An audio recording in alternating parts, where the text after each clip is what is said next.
Excel techno school, Guruvayanakere, Venur. Admission open now. ರೇಡ್ ಬಗ್ಗೆ ನಾನು ಹೆಚ್ಚು ಚರ್ಚೆ ಮಾಡೋಕ್ಕೆ ಹೋಗಲ್ಲ.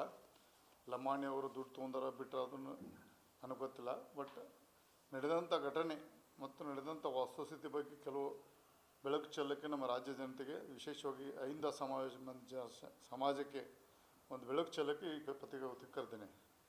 ಯಾಕೋ ವ್ಯವಸ್ಥಿತವಾಗಿ ಕಳೆದ 20 ವರ್ಷಗಳಿಂದ ಯಾವುದೇ ಪಕ್ಷಾತೀತ ಮಾತಾಡ್ತೇನೆ. BJP ಕಾಂಗ್ರೆಸ್ ದಳ ಈ ಪಕ್ಷದ ಸಂಬಂಧ ಇಲ್ಲ. ದಲಿತ ಶಾಸಕ, ವಿಶೇಷವಾಗಿ ವಿದ್ಯಾವಂತರ ಶಾಸಕ ಬಂದಕ್ಕೂ ಅವ್ರು ತುಳಿಲಿಕ್ಕೆ ಏನು ಮಾಡಬೇಕು ಅನ್ನೋದು ವ್ಯವಸ್ಥೆ ಷಡ್ಯಂತ್ರ ಮಾಡ್ತಾರೆ. ಬರೀ ಶಾಸಕರಿರ್ಬೋದು, ಒಬ್ಬ ಸಾಮಾನ್ಯ ಗ್ರಾಮ ಪಂಚಾಯತ್ ಸದಸ್ಯರಿರ್ಬೋದು, ಒಬ್ಬ ದಲಿತ ಅಧಿಕಾರಿಗಳಿರ್ಬೋದು, ಹಿಂದುಳಿದ ಜನಾಂಗ ಅಧಿಕಾರಿಗಳು ಹೆಂಗೆ ವ್ಯವಸ್ಥಿತವಾಗಿ ಈ ಸಿಸ್ಟಮ್ನಲ್ಲಿ ಸಿಗಿಸಿ ಅವ್ರನ್ನ ಎಷ್ಟಿಗೆ ಅವ್ರಿಗೆ ತ್ರಾಸು ಕೊಡ್ತಾರೆ ಅನ್ನೋ ಒಂದು ವಿಶೇಷವಾಗಿ ನಾವು ಧ್ವನಿ ಎತ್ತಲೇಬೇಕಾದಂಥ ಪರಿಸ್ಥಿತಿ ಅನಿವಾರ್ಯತೆ ಬಂದ ಕಾರಣ ಇವತ್ತು ಪತ್ರಿಕಾಗೋಷ್ಠಿ ಕರ್ತೀನಿ. ವಿಶೇಷವಾಗಿ ಲೋಕಾಯುಕ್ತ ಸಂಸ್ಥೆ ಬಗ್ಗೆ ನಾನು ಮಾತಾಡೋದಿಲ್ಲ.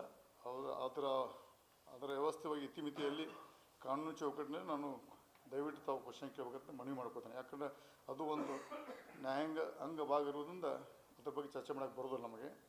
ಅದು ಒಂದು ವೇದಿಕೆ ಇರ್ತೈತೆ, ಅಲ್ಲಿ ಅಷ್ಟೇ ಮಾಡಬೇಕಾಗ್ತದೆ.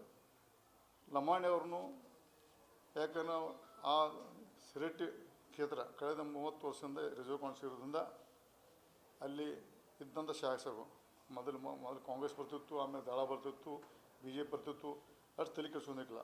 ಯಾವಾಗ ಲಮಾಣಿ ಒಬ್ಬ ವಿದ್ಯಾವಂತ ಶಾಸಕ ಆದ ನಂತರ ಪಿತೂರಿ ಮಾಡಿ ಇವತ್ತು ಶಿಕ್ಷೆ ನನಗೆ ಬಂದ ಮಾಹಿತಿ.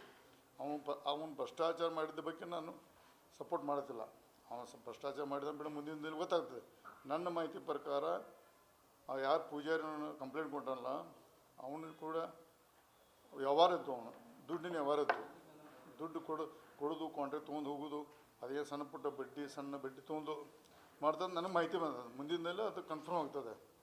ಆ ದುಡ್ಡು ಕೊಡೋದು ಗೊತ್ತಿದ್ದ ಒಂದು ವ್ಯವಸ್ಥಿತವಾಗಿ ಅದನ್ನು ಹೇಗೆ ಮಾಡ್ತಾರೆ ಅಂದ ಜನರು ಅದೇ ಸಮಾಜ ಸ್ವಾಮೀಜಿ, ಅದೇ ಸಮಾಜ ವ್ಯಕ್ತಿನ ಕೂಡಿಸಿ ಕಂಪ್ಲೇಂಟ್ ಕೊಡಿಸಿ ಇಂಥ ವ್ಯವಹಾರ ನೋಡ್ಕೊಂಡು ಅವ್ನು ಕೊಡೋದು.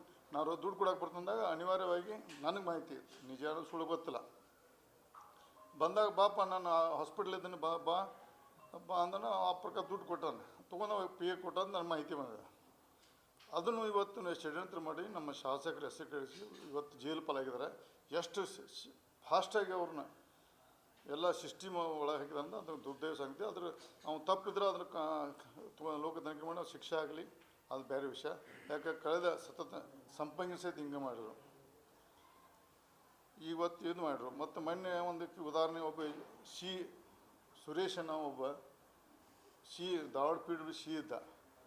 ಸಾಯಂಕಾಲ 6 ಗಂಟೆ ರಿಟೈರ್ ಹಾಕೋಣ, ಮಧ್ಯಾಹ್ನ 2 ಗಂಟೆಗೆ ರೇಡ್ ಆಗ್ತದೆ.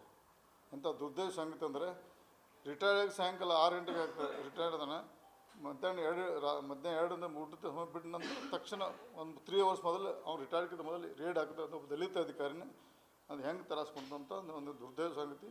ಇದನ್ನು ಭಾಳ ನಮ್ಮ ಮುಂದಿನದಲ್ಲಿ ವ್ಯವಸ್ಥಿತವಾಗಿ ನಾವು ಅದನ್ನು ಹೋರಾಟ ಮುಂದುವರಿಸ್ತೀವಿ. ನಮ್ಮ ಯಾಕಂದ್ರೆ ನಾವು ಭಾಳಷ್ಟು ಇನ್ನು ಬಾಯಿ ಮುಚ್ಕೊಂಡು ಕೂತ್ರೆ ನಮ್ಮನ್ನು ಸಹಿತ ಮುಗಿಸ್ತಾ ಇಡೀ 74% ವೋಟ್ ಇದ್ದಂಥ ಧ್ವನಿಯನ್ನು ತುಳಿದು ಕೆಲವು ಜನರ ಕೈಯಲ್ಲಿ ಈ ರಾಜಕೀಯ ಸಿಸ್ಟಮ್ ಹೋಗ್ತದೆ. ನಾವು ಇದನ್ನು ಹೋರಾಟ ಮಾಡಲೇಬೇಕಂತ ನಾವೆಲ್ಲ ಮುಂದಿನ ಚರ್ಚೆ.